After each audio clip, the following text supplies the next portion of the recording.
Dear students, आज की video में हम जेके बोर्ड क्लास 10th इंग्लिश के पोइट्री सेक्शन से इम्पॉर्टेंट एक्सट्रैक्ट क्वेश्चंस को डिस्कस करेंगे।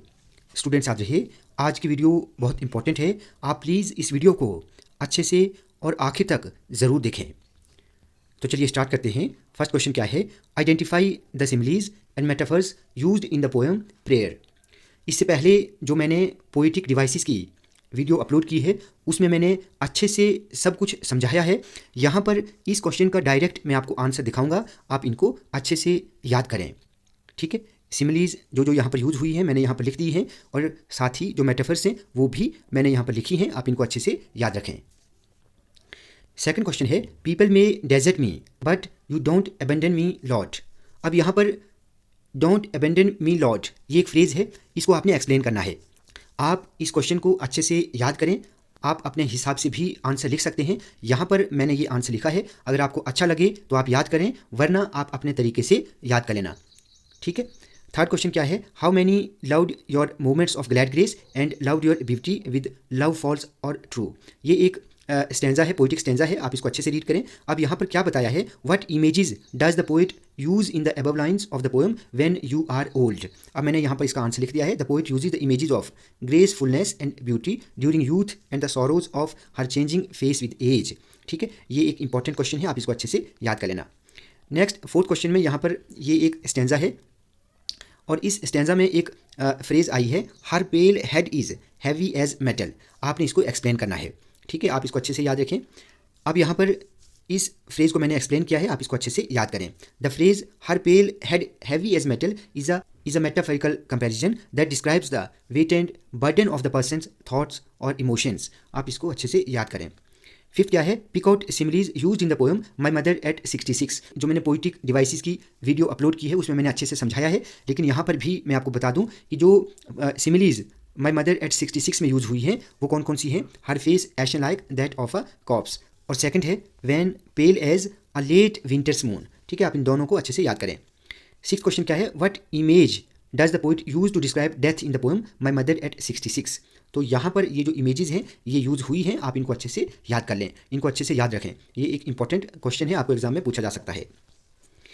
Vessel and crow as if moulded in brass. अब यहाँ पर explain the simile used by the poet. अब यहाँ पर देखिए ये फ्रेज जो है ये एग्जाम्पल है सिमिली की, लेकिन आपने इसको एक्सप्लेन करना है। अब यहाँ पर मैंने इसको एक्सप्लेन किया है, it means in harsh winters the frozen stillness retards the movement of creatures and they become helpless. मैंने इसको ऐसे एक्सप्लेन किया है। आपको अच्छा लगे आंसर तो आप याद करें, वरना आप अपने तरीके से भी एग्जाम में लिख सकते हैं।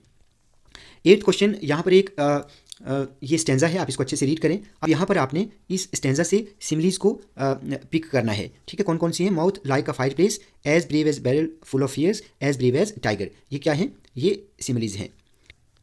उसके बाद एक और स्टेंजा है, आप इसको भी अच्छे से देख लें।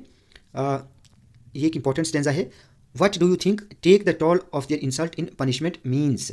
यहाँ पर इस क्वेश्चन का आंसर आपको इस स्टेंजा से ढूंढ कर लिखना है, अपने वर्ड्स में बनाना है, या जैसे भी आप याद करेंगे तो आप इसको एग्जाम में अच्छे से लिखेंगे। ठीक, अब इस क्वेश्चन को आप देख लें। मैंने इसका आंसर लिख दिया है, आप इसको अच्छे से देख लेना। ठीक है, या फिर आप अपने वर्ड्स में भी बनाकर लिख सकते हैं। अगर क्वेश्चन के रिलेटेड आपने लिखा होगा तो आपको यकीनन मार्क्स ज़रूर मिल जाएंगे।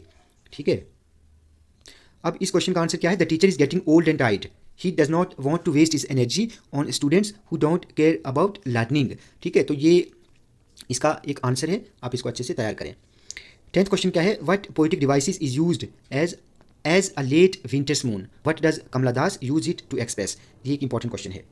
ठीक है, तो यहाँ पर ये जो फ्रेज है as a late winter's moon, यहाँ पर जो पोइटिक डिवाइस यूज हुई है वो है सिमिली। ठीक है, और क्या एक्सप्रेस करना चाहते हैं poet? The old mother's face has been compared to the late winter's moon using as pale as a late winter's moon. ठीक है, 11th क्वेश्चन क्या है? यहाँ पर आप इस स्टेंजा को देख लें। क्वेश्चन है कि what companion do you see in the above lines. अब यहाँ पर इसका आंसर क्या है? The companion mentioned in the above lines is the evening of troubles. The evening of troubles, ये एक इंपॉर्टेंट क्वेश्चन है, आप इसको भी अच्छे से देख लेना। Driving from my parents' home to Cochin last Friday morning. आप इस स्टेंजा को देख लें, अच्छे से रीड करें। Name the poetic device used in the lines and explain it. अब यहाँ पर जो पोइटिक डिवाइस यूज हुई है वो है, देखिए यहाँ पर लाइक आया है, मीन्स यहाँ पर जो पोइटिक डिवाइस यूज हुई है वो है सिमिली। ठीक है, इसको मैंने एक्सप्लेन भी किया है, तो आप इसको अच्छे से याद करेंगे। 13th में यहाँ पर भी एक स्टेंजा है, आपको इसी टाइप के क्वेश्चन एग्जाम में देखने को मिलेंगे, आप इसको अच्छे से रीड करें। अब क्वेश्चन क्या है, which poetic device has been used in this stanza by the poet, explain it. तो यहाँ पर जो पोइटिक डिवाइस यूज हुई है वो है पर्सोनिफिकेशन। ठीक है, मैंने आपको बताया था कि पर्सोनिफिकेशन में हम किसी ऑब्जेक्ट को ह्यूमन क्वालिटी देते हैं, जैसे यहाँ पर लव फ्लड है। ठीक है, तो ये पर्सोनिफिकेशन की एग्जाम्पल है, आप इस क्वेश्चन को भी अच्छे से याद कर लेना। 14th भी एक इंपॉर्टेंट स्टेंजा है, इसको आप रीड करें। The poet uses the word globe to indicate something different from the literal meaning, what is it. तो इसका आंसर मैंने यहाँ पर लिखा है, आपको अच्छा लगे तो याद करें, वरना आप अपने तरीके से भी इसको लिख सकते हैं। क्लियर। नेक्स्ट क्या है, लाइक ड्यू। अब यहाँ पर देखें लाइक ड्यू, अब लाइक का यूज़ हम किसके लिए करते हैं, सिमिली के लिए। ठीक है, तो यहाँ से आप इसको पहचान सकते हैं, लेकिन यहाँ पर क्या है कि the poet has used a simile on the above lines. इन दो लाइन्स में एक लाइन सिमिली वाली है, तो आपने उसको पहचानना है, तो मैंने आपको बता दिया, लेकिन उसको आपने एक्सप्लेन भी करना है। तो यहाँ पर मैंने इसको एक्सप्लेन किया है। The poet here compares himself with dew. He says that he has been lying like dew so far. He wants to awaken like flowers at the first stroke of dawn. ठीक है, आप इसको अच्छे से देख लेना। 16th क्वेश्चन क्या है, उसके बाद 16th क्वेश्चन क्या है, find examples of alliteration from the following lines. अब आपने एलिट्रेशन की जो पोइटिक डिवाइस है वो यहाँ से पहचाननी है, कौन कौन सी है, स्लोली, सॉफ्टली, क्लाउड, कॉस, एक ये और एक है स्लोली सॉफ्टली। ठीक है, उसके बाद find similes and rhyming scheme from the following lines. अब यहाँ पर देखें, एक तो सिमिलीज आपने ढूंढनी है और दूसरा जो राइमिंग स्कीम यहाँ पर यूज हुई है वो। तो सिमिली कौन कौन सी है, as brave as a tiger, as brave as a barrel, और राइमिंग स्कीम इस स्टैंजा की है ए बी बी। ओके, यहाँ पर देखें बेयर्स स्टेयर्स यानी ए, और रेज और केज, ठीक है, ये बी। ठीक है, उसके बाद identify a metaphor from the following stanza and explain it. अब आप इसको अच्छे से रीड करें इस स्टेंजा को, और यहाँ पर आपने मेटाफर को ढूंढना है और उसे एक्सप्लेन भी करना है अब यहाँ पर क्या है,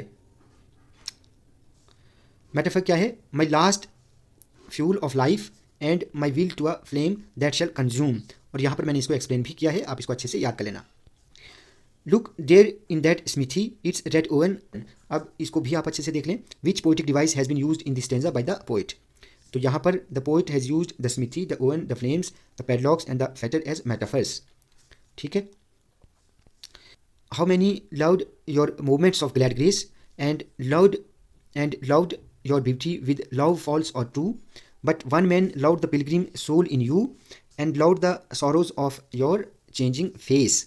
अब यहाँ पर देखें इमेजेस कौन कौन सी हैं, आपको सबसे पहले इमेज ढूंढनी है, glad grace, beauty and glow, pilgrim soul, sorrows of your changing face, ये इमेजेस हैं। दूसरे नंबर पर राइमिंग स्कीम यहाँ पर क्या है, अब राइमिंग स्कीम यहाँ पर क्या है, सबसे पहले फर्स्ट लाइन में देखें ग्रेस, इसको अगर हम ए रखते हैं तो ग्रेस का जो राइमिंग है वो लास्ट लाइन में है, मीन्स लास्ट लाइन वाला ए रहेगा।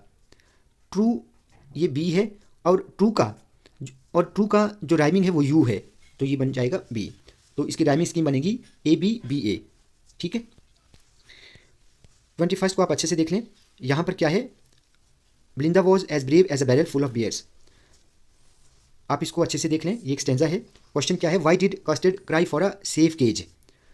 ये भी एक इंपॉर्टेंट क्वेश्चन है, क्योंकि वो क्या है, वो एक लेजी है और बहुत डरपोक है, जिसको हम डरपोक कहेंगे। What is the theme of the poem prayer. ये क्वेश्चंस बहुत इंपॉर्टेंट हैं, आप इनको अच्छे से तैयार करें। The theme of prayer by G A Mahjoor revolves around faith, spiritual longing and the search for enlightenment. 23rd है, what is the theme of the poem miracles. The theme of miracles by Walt Whitman revolves around celebration of everyday life as miracles. ये भी एक important है, आप इसको अच्छे से तैयार करें। What is the theme of the poem when you are old. The theme of this poem is the passing of time, love and mortality. 25th है, what is the theme of the poem snowdrop. तो इसका theme क्या है, generally considered to be the harshness and brutality of nature। 26 देख लें, इसका क्या है, the theme of this poem revolves around loneliness, reflection and the passage of time। what is the theme of the poem last lesson of the afternoon। इसका theme क्या है, the central theme of this poem is the feeling of frustration and futility experienced by a teacher due to the lack of interest and engagement from their students। तो ये सभी questions important हैं, आप इनको अच्छे से समझें, अच्छे से याद करें। स्टूडेंट्स, आज की वीडियो आपको अच्छी लगी हो तो आप प्लीज़ इस वीडियो को ज़्यादा से ज़्यादा लाइक और शेयर करें और चैनल को सब्सक्राइब करना ना भूलें।